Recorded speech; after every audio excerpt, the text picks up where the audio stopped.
Saudara Presiden Joko Widodo beberapa hari terakhir menghadiri acara penting partai yang tergabung dalam Koalisi Indonesia Maju, seperti Partai Golkar dan PAN.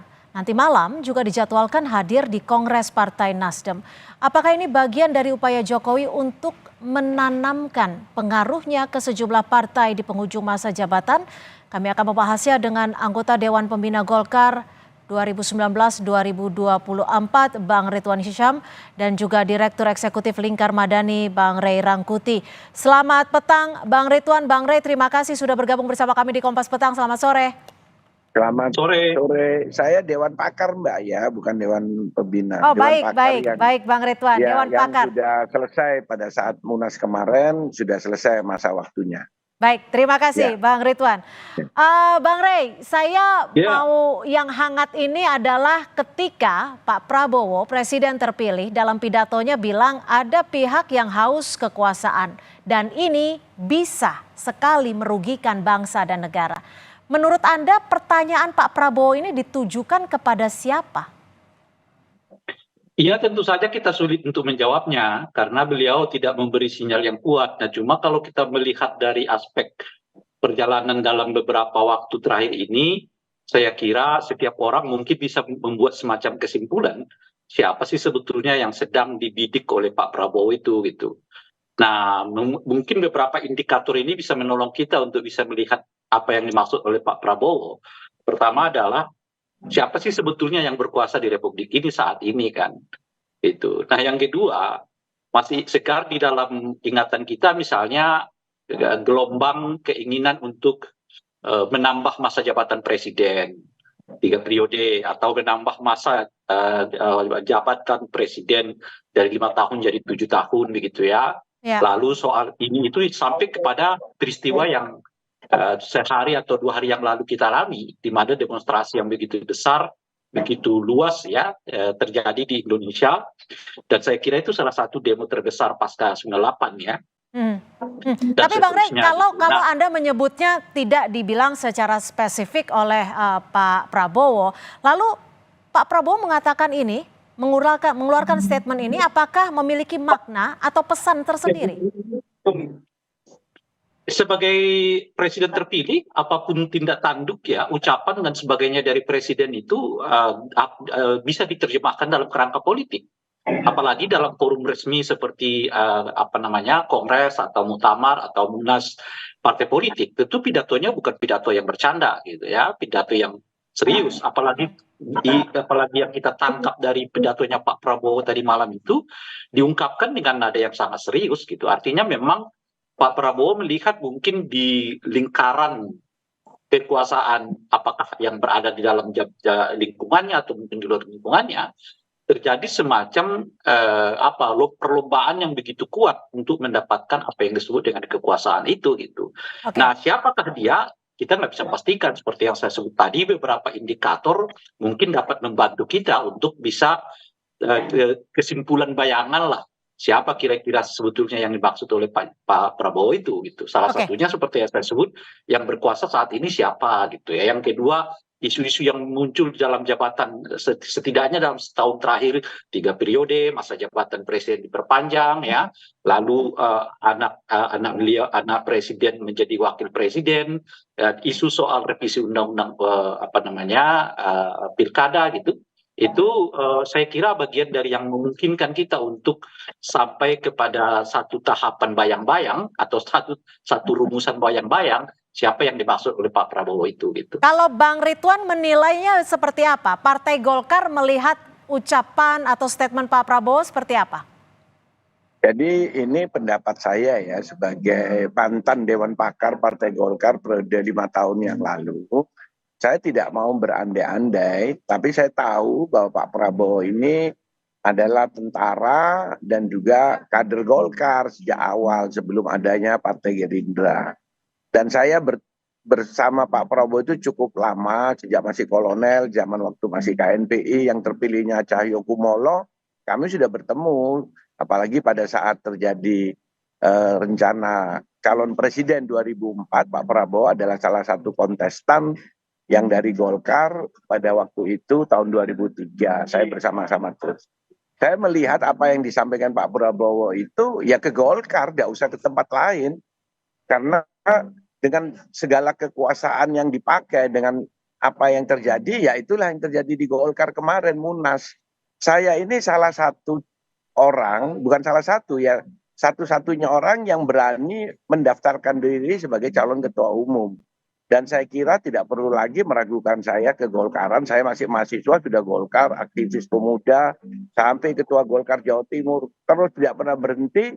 Di DPR 97 saya sudah masuk di zaman Orde Baru. Pendaftaran belum dibuka Rapimnas, saya sudah dicoret, tidak memenuhi syarat.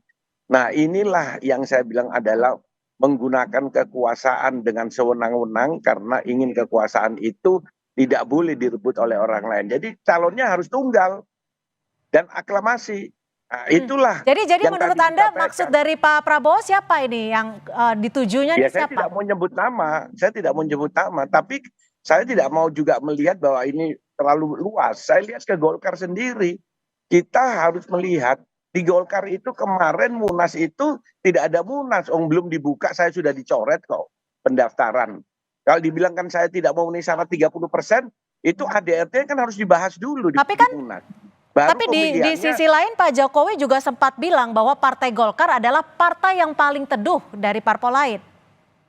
iya memang teduh, beringin memang teduh. Tapi kalau dibuat tidak teduh ya tidak teduh juga kan. Siapa Proses dong yang kemarin membuat kan tidak teduh? seperti itu. Yang membuat tidak teduh orang siapa dong Pak Ridwan? pendaftaran belum dimulai Munasnya, belum dimulai tahapan-tahapannya sudah dicoret. Nah, itu adalah kesewenang-wenangan yang terjadi. Dan itulah proses yang melanggar reformasi di Partai Golkar. Karena Golkar ini sudah direformasi tahun 98-99 oleh Akbar Tanjung. Nah, ini Ya, sejak ya Munas pertanyaannya Mas Ridwan, siapa kekuatan yang membuat Golkar begitu? Iya, siapa? Yang membuat Jadi tidak Bang Ray teduh, ini yang sama membuat saya tidak sejak terjadi zaman ketidaksewenang-wenangan. saya belum jadi pengusaha, belum jadi politisi sama Bang Ray. Saya waktu itu masih ketua real estate Jawa Timur sama Bang Ray sudah. Jadi Bang Ray tahulah siapa itu. Saya tidak perlu Oh, menyebutkan, tapi saya adalah korban kesewenang-wenangan di Partai Golongan Karya, di mana saya berjuang melakukan reformasi Partai Golkar, tapi untuk calon saja tidak boleh, bayangin. Calon tidak boleh. Dicoret sudah di depan. Belum dibuka ini Rapimnas, apalagi Munasnya. Oke. Apa tidak kesenangan-wenangan ini? Kita bertanding biasa. Saya 2 kali maju Pilgub Jawa Timur, 2 kali kalah, tidak ada masalah. Oke, saya ke Bang Karena Rey. proses Bang Rey, demokratis hingga yang saat ini terjadi, sisa saya 2 tidak mau bulan Pak Jokowi membahas partai lain atau menjadi negara, presiden enggak. Saya Indonesia. membahas di Golkar Menurut saja. Anda, Bang Rey, sudah sedalam apa Jokowi untuk coba menanamkan pengaruh di setiap parpol-parpol? saya kira dalam beberapa peristiwa ya tidak sepenuhnya masuk, nggak sepenuhnya sukses ya. Bahkan yang mungkin yang terjadi adalah semacam kegagalan gitu. Di luar Golkar saya kira di banyak tempat malah mungkin sebaliknya yang terjadi gitu. Bahwa pengaruh itu tidak ada. Kenapa gitu? Sederhana aja sih melihatnya ya. Pertama adalah karena Pak Jokowi cawe-cawenya luar biasa itu, kalaupun ada misalnya gitu ya, kan di ujung masa jabatannya gitu ya. Dan yang kedua, dengan peristiwa demonstrasi yang besar kemarin itu, saya kira sudah mempertontonkan juga kepada masyarakat, kepada para khususnya ya para politisi, elit-elit politisi, bahwa ternyata power yang selama ini dianggap ya luar biasa berada di bawah pengaruh Pak Jokowi, ternyata nggak sebesar itu juga. Semuanya melempem gitu. Apalagi misalnya setahu kita hari ini revisi undang-undang yang akan di PKPU kan udah semuanya diterima tanpa ada catatan apapun gitu. Menunjukkan kepada kita bahwa pengaruh Pak Jokowi kalau nggak disebut mulai hilang, bahkan mungkin setengahnya sudah mulai hilang gitu. Sehingga ya itu tadi yang menjadi pertanyaan, mungkin tinggal di Golkarnya. Itu pun kita nggak tahu ya Pak Ridwan ya, sebenarnya sejauh apa benar pengaruh Pak Jokowi masuk ke dalam dan seterusnya itu sebab peristiwa Golkar ini kan kita udah tahu jauh sebelum peristiwa Munasnya akan terjadi kan gitu. Bahwa ini akan begini, lalu akan dipimpin Agus Gumiwang, lalu ketua umumnya secara aklamasi akan dipilih oleh orang-orang Golkar adalah Bahlil gitu. Bahkan boleh disebut 80% apa yang beredar sebelum peristiwa ini terjadi kenyataan gitu. Oke. Nah, mungkin cuma 20% yang berbeda gitu. Jadi lagi-lagi kalau partai politik sebesar Golkar, istilah saya itu ditebang sekali gergaji jatuh gitu, itu hanya ada dua kemungkinan. Penebangnya memang sangat kuat tenaganya, Ya. atau yang menebang itu memiliki alat yang sangat kuat untuk menebangnya. Nah, siapa di Republik itu yang punya dua kekuatan itu? Ya. Lagi-lagi ya mudahlah disimpulkan sebenarnya. Ya. Ya, kita juga sudah berupaya untuk mengundang dari pihak istana, namun hingga saat ini belum ada yang bisa berkenan untuk bergabung dalam dialog atau diskusi kita sore hari ini. Tapi Bang Rey, ini kan juga sempat disebut Pak Jokowi meminta agar ada penambahan kursi untuk PAN. Menurut Anda sendiri ini upaya dari campur tangan Jokowi meskipun disebutkan bahwa tetap kembali pada prerogatif presiden terpilih? Ya, pertama menurut saya pernyataan itu sendiri tidak tepat ya, tidak etis dilakukan oleh presiden yang masih aktif, lalu seperti meminta ya merayu presiden terpilih untuk membagi-bagi kekuasaan kepada partai politik yang lain. Itu jelas menurut saya tidak etis ya. Jadi kalau ada orang yang mengatakan bahwa Pak Jokowi nggak suka cawe-cawe, ya itu pidato itu bukti nyata bagaimana Pak Jokowi ya bahkan secara terbuka ya merayu Pak Prabowo untuk memberi kursi tambahan kabinet bagi PAN gitu. Oke. Jadi itu membantah apa yang selama ini disebutkan ya bahwa Pak Jokowi nggak ikut cawe-cawe dan itu. Nah yang kedua adalah ini kan ibaratnya kalau main, kalau pakai strategi satu nggak kena, pakai strategi dua, pakai strategi tiga gitu. Nah, saya kira ada mungkin pidato Pak Jokowi itu menunjukkan kepada kita juga mulai ada jarak antara Pak Prabowo dengan Pak Jokowi, sehingga komunikasinya tidak lagi dilakukan dari wajah ke wajah, tapi komunikasinya dilakukan melalui forum yang sangat terbuka, meskipun kemudian akibat tindakan itu seperti sekarang misalnya akan dikritik banyak orang karena dianggap tidak etis gitu. Itu menunjukkan kepada kita ada ruang komunikasi antara Pak Jokowi dengan Pak Prabowo yang kelihatan mulai renggang.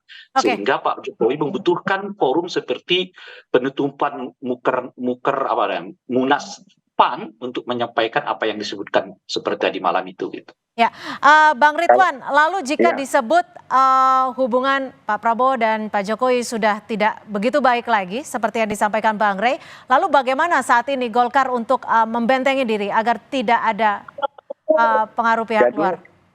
Jadi saya berbeda dengan Bang Rey ya, mohon maaf Bang Rey. Jadi saya itu kemarin meskipun saya maju, saya mengharapkan yang mendaftar atau yang diminta untuk menjadi ketua umum oleh para senior-senior beberapa orang, saya kira pada waktu itu sudah ada surat yang beredar, yaitu meminta Pak Jokowi langsung. Karena memang Golkar membutuhkan figur Pak Jokowi untuk tahun 2029. Tetapi ternyata kejadiannya ada orang yang dengan kekuasaan berlebihan memakai palu godam masuk ke Golkar. Saya tidak setuju kalau itu dikatakan itu Pak Jokowi. Tidak. Saya tidak melihat itu. Itu orang yang mengklaim bahwa saya didukung Pak Jokowi, saya didukung Pak Jokowi. Saya melihat tidak, karena saya juga punya akses untuk bisa ngecek itu. Nah itu Bang Rey. Jadi dalam hal ini saya kurang sependapat kalau itu dikatakan Pak Jokowi.